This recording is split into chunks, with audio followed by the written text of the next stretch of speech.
Good morning, students. Today we will do worksheet 7 for subject mathematics for class 7th, made by Directorate of Education GNCT of Delhi for date 15/10/2020.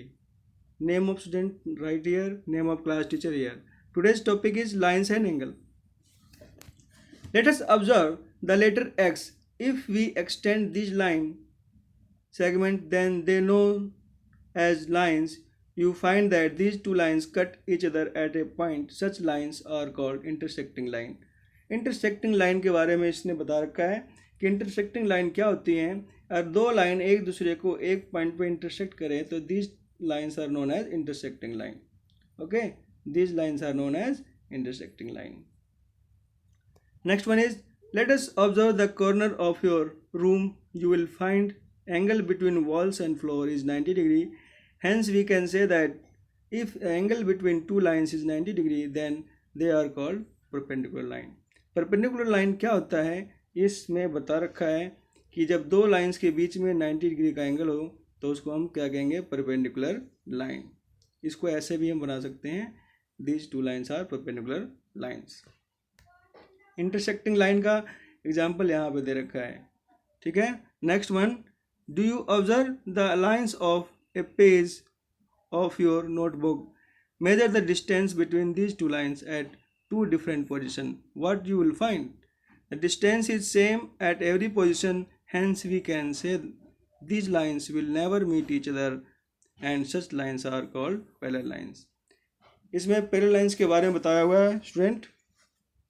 इसमें यह कह रखा है कि दो lines जो हैं कभी भी एक दूसरे से अगर इंटरसेक्ट नहीं करती, कभी भी नहीं मिलती, तो these two lines are parallel lines. और हर पॉइंट पे इसका डिस्टेंस जो है, परपेंडिकुलर डिस्टेंस जो है इन दो लाइनों के बीच में हर जगह इक्वल ही होगा. Then these lines are called parallel lines. Intersecting line के बारे में आपको बता दिया मैंने, पैरेलल लाइंस के बारे में भी बता दिया और परपेंडिकुलर लाइन के बारे में बता दिया. अब next one is, if a line falls on two line then it cut both the lines at different point. Such lines is known as transversal line. अब ट्रांसवर्सल लाइन क्या होता है, ये समझा रखा है कि दो लाइंस को कोई थर्ड लाइन इंटरसेक्ट करती है डिफरेंट पॉइंट पे, तो ये थर्ड लाइन को हम क्या बोलेंगे, ट्रांसवर्सल लाइन. ठीक है. Observe this intersecting lines parallel lines perpendicular line in your surrounding. अपने आसपास में इंटरसेक्टिंग लाइन, परपेंडिकुलर लाइन और पैरेलल लाइंस के बारे में आपको देखना है कि आपको रियल लाइफ में कहीं देखने को मिलता है. Okay. Next one is, observe the shape in the following figure where parallel lines are cut by transversal line.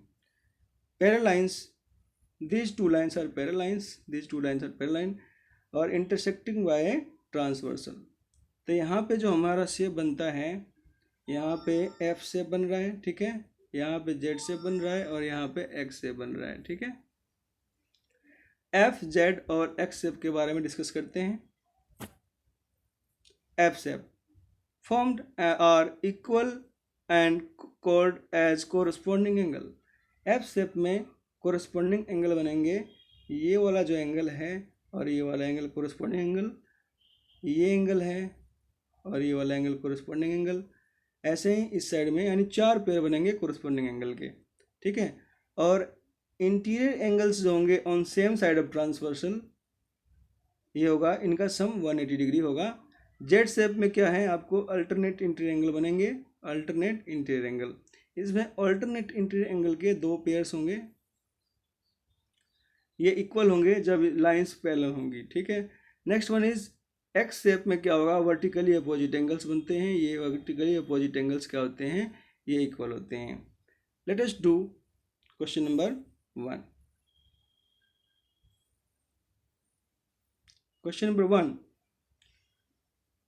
In the figure में ए और बी लाइंस हैं और सी हमारा ट्रांसवर्सल है.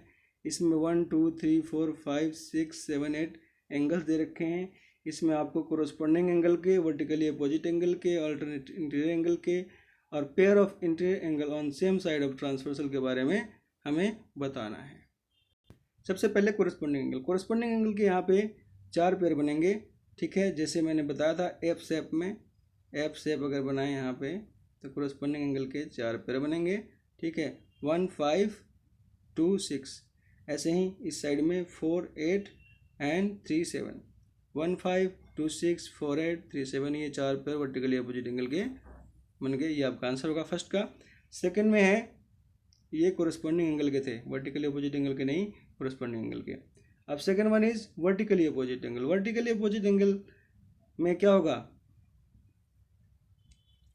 वर्टिकली अपोजिट एंगल में होगा हमारा एक्स शेप, यहाँ एक्स बनता है और यहाँ भी एक्स बनता है। 4 3 1 4 2 1 3 6 8 एंड 5 7, ठीक है।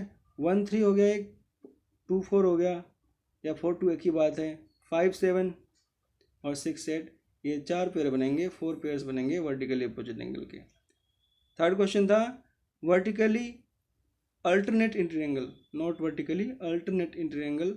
अल्टरनेट इंटीरियर एंगल के 2 पेयर बनेंगे, angle 2 is equal to angle 8, angle 3 and angle 5।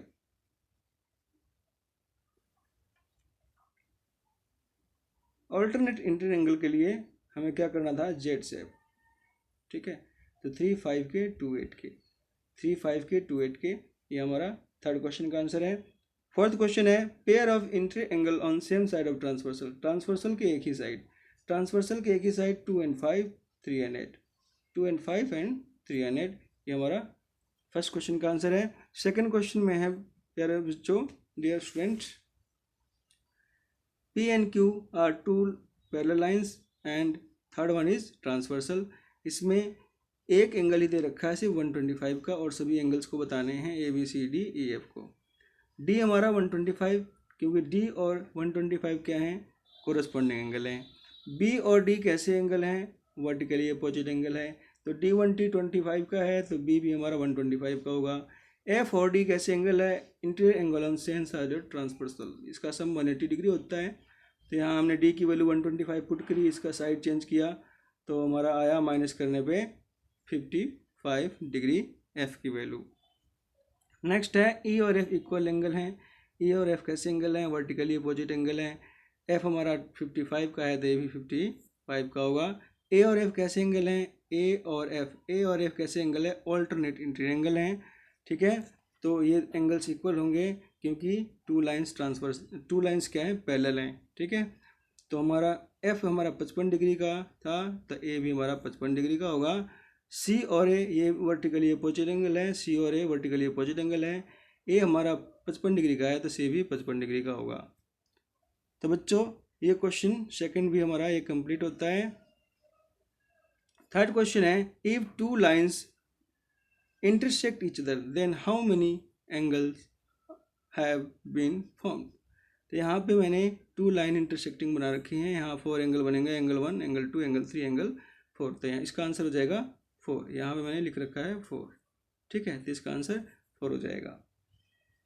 Last हमारा है Covid appropriate behaviour message, wash your hand with soap and water regularly. अपने हाथ को है ना सोप और वाटर से रेगुलरली वॉश करना चाहिए। ये कोविड-19 जो है कोरोना से रिलेटेड मैसेज है आपके लिए। तो dear students, in this way worksheet 7 English medium mathematics for class 7th has been completing. Thank you for watching.